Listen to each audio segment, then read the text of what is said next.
In this video, we will begin solving age problems where we attempt to find the age of individuals at a given point in time. To help us organize our information, we will put everything in a table. In the first column, we will list the two individuals we are considering. In the second column, we will put the information we have about their age right now. We will then consider some type of change in time.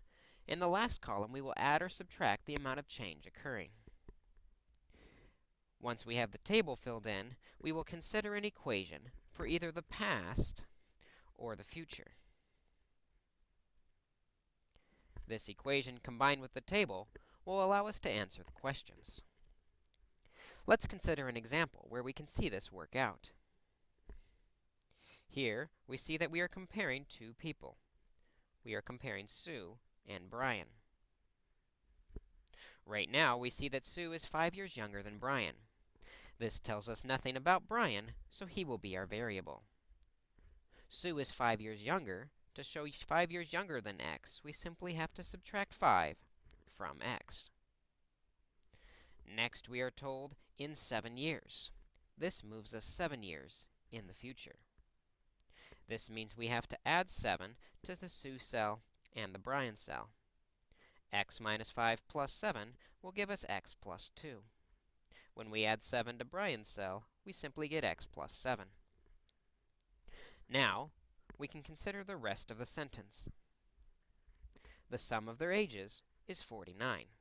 This means Sue plus Brian is going to equal 49 years in the future. So we can replace Sue with Sue's information from the future, x plus 2. We can also replace Brian with Brian's information from the future, x plus 7. This equals 49. This gives us an equation we can quickly solve. First, we can combine like terms. 2x plus 9 equals 49. Subtracting 9 from both sides will give us 2x equals 40. Dividing both sides by 2 will tell us that x equals 20. Recall from our table, we said x was Brian's age. Sue is x minus 5, or 20 minus 5. This means Sue is 15 years, and Brian is 20 years. Let's consider another example where we can build a table and an equation to answer the age problem. In this problem, we are comparing two new people. In this problem, we have Maria and Sonia.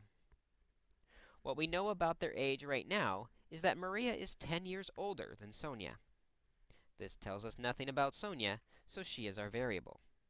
Maria is 10 years older, meaning we have to add 10 to x, or Sue's age.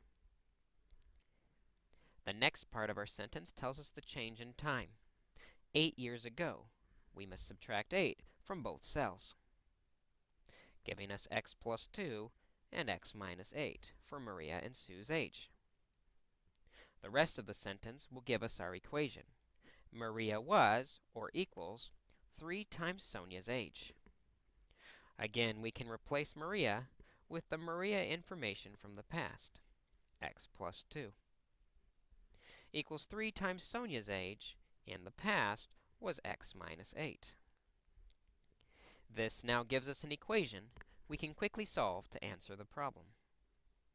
First, we distribute, and x plus 2 equals 3x minus 24.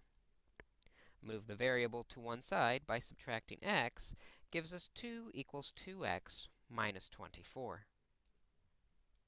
Adding 24 to both sides gives us 26 equals 2x.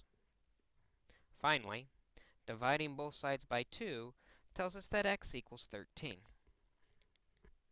X is what we had for Sonia's age. Maria is x plus 10, or 13 plus 10. Maria is 23 years old.